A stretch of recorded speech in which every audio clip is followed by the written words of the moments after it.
நாளைக்கு சட்டமன்றம் கூட போகுது. இது அரசியல் பழிவாங்கும் நடவடிக்கையா தாவேக அரசாங்கம் இதை மேற்கொள்றாங்க. நான் பேசாததை ஒன்றை கட் காப்பி பேஸ்ட் பண்ணி இந்த மாதிரி பொய் செய்தி பரப்புறாங்கன்றத உதயநிதி அவர்கள் ஒரு குற்றச்சாட்டாவே முன் வச்சிருக்காரு. இதை நான் சட்ட ரீதியா சந்திக்கிறேன்னு சொல்லிட்டு கைதுக்கு பின் ஒரு பேட்டியும் கொடுத்திருக்காரு.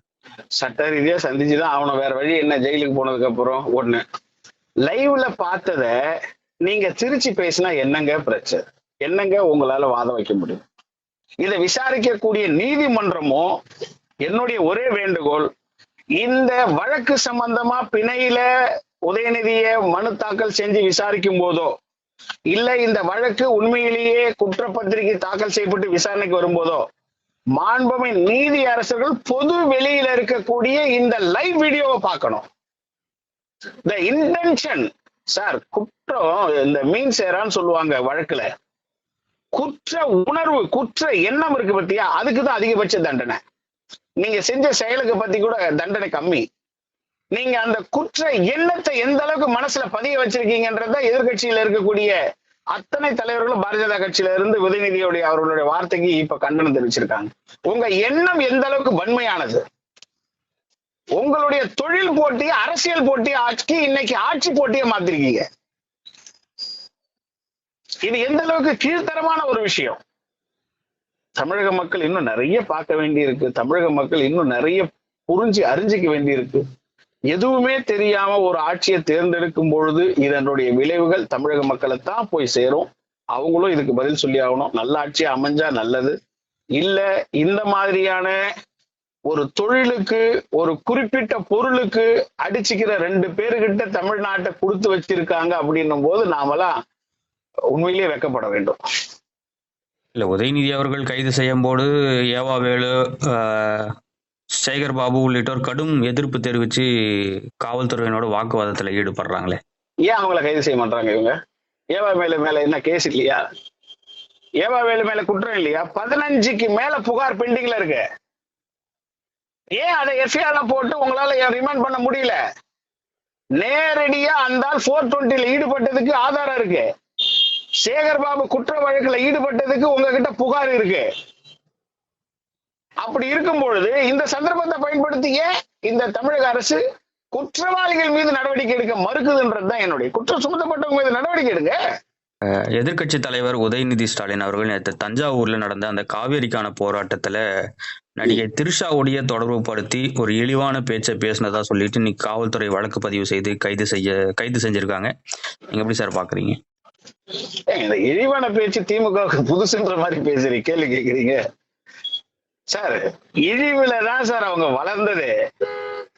இழிவா அடுத்தவங்களை சித்தரிக்கிறது, இழிவா அடுத்தவங்களை மனதளவுல புண்படுத்துறது, இழிவா சமுதாயத்துல தனக்கு எதிராக இருக்கிறவங்க மேல பழி போடுறது, அந்த ஈன இழிப்பிறவியாலதான் இந்த மாதிரி எல்லாம் நடக்கிறது சாத்தியம். சோ அவங்களுடைய இழிவான பேச்சு புதுசு ஒண்ணும் கிடையாது தமிழ்நாட்டுக்கு. ஒருவேளை முதல்வருக்கு புதுசுன்றதுனால வேணா அவரு உடனடியா இதுல நடவடிக்கை இறங்கி இருக்கலாம். அதே முதல்வருக்கு நாம ஒரு கோரிக்கையை இந்த நேரத்துல நாம வச்சிருவோம். உங்களை இழிவா பேசினா வழக்கு போடுற நீங்க சனாதன தர்மத்தை பத்தி இழிவா பேசும்போது ஏன் மௌனமா இருந்தீங்க? உங்களுக்கு ஒரு நியதி, இந்த மக்களுடைய நம்பிக்கையை கொண்டிருக்கிற சனாதன தர்மத்துக்கு ஒரு நியதியா அப்படின்ற எண்ணம் எங்களுக்கு கேட்க தோணுது. ஆனா இதே சந்தர்ப்பத்தை பயன்படுத்தி எத்தனை வழக்குகள் நிலுவையில இருக்கோ அந்த நிலுவையில் இருக்கிற வழக்குகள் மொத்தத்தையுமே விசாரிக்கணும். செந்தில் பாலாஜி மாதிரியோ ஏவாவேலு மாதிரியோ இவரை ஜாமீன்ல வர்றதுக்கு உடனடியா நீங்க வழிவகை செஞ்சிட்டீங்கன்னா நிச்சயம் வெளியே வந்தா இந்த ஆட்சிக்கு உண்டான அத்தனை எதிர்ப்பு வேலையும் திமுக கட்டவிழ்த்து விட்டுருவாங்க. சட்ட ஒழுங்க உருவாக்கிடுவாங்க. பிரச்சனைன்னு எம்எல்ஏக்களை வேற விதத்துல ஹேண்டில் பண்ண தெரிஞ்சுக்குவாங்க. ஆட்சி அதிகாரத்துல இருந்து முதல்வரை இறக்கிறதுக்கு உண்டான வேலையை செஞ்சிருவாங்க. ஏன்னா அது அவங்களுக்கு புதுசு இல்லை, அது அவங்களுக்கு கைவந்த கலை. நாம இந்த நேரத்துல எதிர்பார்த்தது எல்லாமே உதயநிதி அவர்களுக்கு எதிராக இருக்கக்கூடிய அத்தனை குற்ற வழக்குகளுக்கும் இப்போ இவங்க நடவடிக்கை எடுக்கணும். இத்தனை நாள் கைது செய்ய முடியாதுன்னு நினைச்சுக்கிட்டு இருந்தவங்க இன்னைக்கு கைது செய்ய முடியும்னு காட்டும் போது மக்களுடைய நம்பிக்கையை பெறணும்னா சனாதன தர்மம் உட்பட, ஏன் மும்பையில இருக்கக்கூடிய 600 கோடி ரூபாய் நம்ம ரிலையன்ஸ் அம்பானி அவங்க வீட்டுக்கு பக்கத்துல இருக்கக்கூடிய அபார்ட்மெண்ட்ல ஒரு வாங்கியிருக்கிற உதயநிதிக்காக வாங்கப்பட்டிருக்கக்கூடிய அந்த அபார்ட்மெண்ட் வழக்கு உட்பட இப்போ இந்த முதலமைச்சர் கவனம் செலுத்தணும். ஏன்னா இவங்களுடைய முதலீடுகள், இவங்களுடைய கரப்ஷன், ஊழல் எந்த அளவுக்கு இந்த தமிழ்நாட்டை நாசம் படுத்துச்சு போன 5 ஆண்டுன்றதை நம்ம எல்லாரும் கண்கூட பார்த்துக்கோம். இல்ல சார், நாளைக்கு சட்டமன்றம் கூட போது இது அரசியல் பழிவாங்கும் நடவடிக்கையா தாவேக அரசாங்கம் இதை மேற்கொள்றாங்க. நான் பேசாததை ஒன்றை கட் காப்பி பேஸ்ட் பண்ணி இந்த மாதிரி பொய் செய்தி பரப்புறாங்கன்றத உதயநிதி அவர்கள் ஒரு குற்றச்சாட்டாவே முன் வச்சிருக்காரு. இதை நான் சட்ட ரீதியா சந்திக்கிறேன்னு சொல்லிட்டு கைதுக்கு பின் ஒரு பேட்டியும் கொடுத்திருக்காரு. சட்ட ரீதியா சந்திச்சுதான் அவனை, வேற வழி என்ன? ஜெயிலுக்கு போனதுக்கு அப்புறம் ஒண்ணு லைவ்ல பார்த்தத நீங்க திருச்சி பேசினா என்னங்க பிரச்சனை? என்னங்க உங்களால வாதம் வைக்க முடியும்? இதை விசாரிக்கக்கூடிய நீதிமன்றமும் என்னுடைய ஒரே வேண்டுகோள், இந்த வழக்கு சம்பந்தமா பிணையில உதயநிதிய மனு தாக்கல் செஞ்சு விசாரிக்கும் போதோ, இல்ல இந்த வழக்கு உண்மையிலேயே குற்றப்பத்திரிகை தாக்கல் செய்யப்பட்டு விசாரணைக்கு வரும்போதோ, மாண்புமிகு நீதி அரசர்கள் பொது வெளியில இருக்கக்கூடிய இந்த லைவ் வீடியோவை பார்க்கணும். த இன்டென்ஷன் சார், குற்றம் இந்த மீன் சேரான்னு சொல்லுவாங்க வழக்குல, குற்ற உணர்வு, குற்ற எண்ணம் இருக்கு பத்தியா, அதுக்குதான் அதிகபட்ச தண்டனை. நீங்க செஞ்ச செயலுக்கு பத்தி கூட தண்டனை கம்மி. நீங்க அந்த குற்ற எண்ணத்தை எந்த அளவுக்கு மனசுல பதிய வச்சிருக்கீங்கன்றத எதிர்கட்சியில இருக்கக்கூடிய அத்தனை தலைவர்களும் பாரதிய ஜனதா கட்சியில இருந்து உதயநிதியுடைய அவர்களுடைய வார்த்தைக்கு இப்ப கண்டனம் தெரிவிச்சிருக்காங்க. உங்க எண்ணம் எந்த அளவுக்கு வன்மையானது? உங்களுடைய தொழில் போட்டியை அரசியல் போட்டியை ஆக்கி இன்னைக்கு ஆட்சி போட்டியை மாத்திருக்கீங்க. இது எந்த அளவுக்கு கீழ்த்தரமான ஒரு விஷயம். தமிழக மக்கள் இன்னும் நிறைய பார்க்க வேண்டி இருக்கு. தமிழக மக்கள் இன்னும் நிறைய புரிஞ்சு அறிஞ்சிக்க வேண்டி இருக்கு. எதுவுமே தெரியாம ஒரு ஆட்சியை தேர்ந்தெடுக்கும் பொழுது இதனுடைய விளைவுகள் தமிழக மக்களை தான் போய் சேரும்.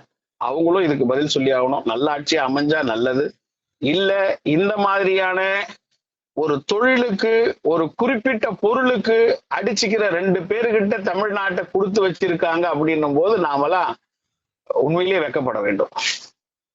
இல்ல, உதயநிதி அவர்கள் கைது செய்யும் போது ஏவா வேலு, சேகர் பாபு உள்ளிட்டோர் கடும் எதிர்ப்பு தெரிவிச்சு காவல்துறையினோட வாக்குவாதத்துல ஈடுபடுறாங்களே, ஏன் அவங்கள கைது செய்ய மாட்டாங்க? இவங்க ஏவா வேலு மேல என்ன கேஸ் இல்லையா? ஏவா வேலு மேல குற்றம் இல்லையா? 15க்கு மேல புகார் பெண்டிங்ல இருக்கு. ஏன் அதை எஃப்ஐஆர் போட்டு உங்களால ரிமாண்ட் பண்ண முடியல? நேரடியா அந்த 420 ஈடுபட்டதுக்கு ஆதாரம் இருக்கு. சேகர் பாபு குற்ற வழக்குல ஈடுபட்டதுக்கு உங்ககிட்ட புகார் இருக்கு. அப்படி இருக்கும் பொழுது இந்த சந்தர்ப்பத்தை பயன்படுத்தி ஏன் இந்த தமிழக அரசு குற்றவாளிகள் மீது நடவடிக்கை எடுக்க மறுக்குதுன்றதுதான் என்னுடைய. குற்றம் சுமத்தப்பட்டவங்க மீது நடவடிக்கை எடுங்க. உதயநிதி மேல மட்டும் நடவடிக்கை எடுக்கும் போது தானே உங்களுக்கு தனிப்பட்ட விரோதம்ன்ற வார்த்தை வருது. குற்றம் செய்திருக்கிற அமைச்சர்கள் மீது நடவடிக்கை எடுங்க. அந்த விசாரணையை துரிதப்படுத்துங்க. மக்கள் மன்றத்துக்கு நியாயத்தை கொடுங்க. அப்ப இந்த தனிப்பட்ட விமர்சனம் வெளியே போயிரும்ல. ஓகே சார், நன்றி. ரொம்ப சந்தோஷம். இன்னும் நிறைய விஷயங்களை தமிழ்நாடு பார்க்க வேண்டியிருக்கு. பார்க்க மனதை தயார்படுத்திக்க சொல்லி தமிழ்நாடு மக்களை நான் வேண்டி கேட்டுக்கிறேன்.